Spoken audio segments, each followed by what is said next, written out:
সন্ধ্যার পরপরই বদলে যায় ঢাকা সদরঘাটের চিত্র। হাজারো মানুষের পদচারণায় মুখরিত হয়ে ওঠে ব্যস্ত এই নদীঘাট। সবারই যেন একটাই স্বপ্ন, বুকে নিয়ে ছুটছেন নিজ শহর বরিশালে ফিরে যাওয়া।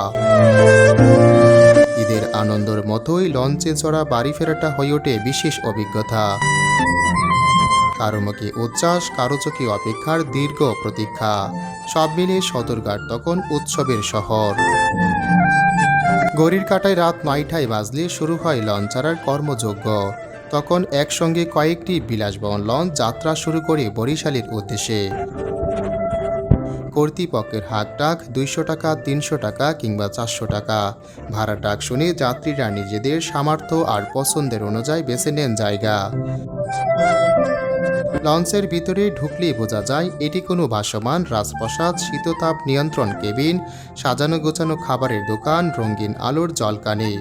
সব মিলিয়ে যেন নদীর বুকে ভাসমান রেস্টুরেন্ট। ছেড়ে দেওয়ার মুহূর্তে বাজে লঞ্চের হুইসেল, নদীর বুকে চিরে ঝুঁকিমিকি বাতি এগিয়ে নিয়ে চলে বিশাল লঞ্চ।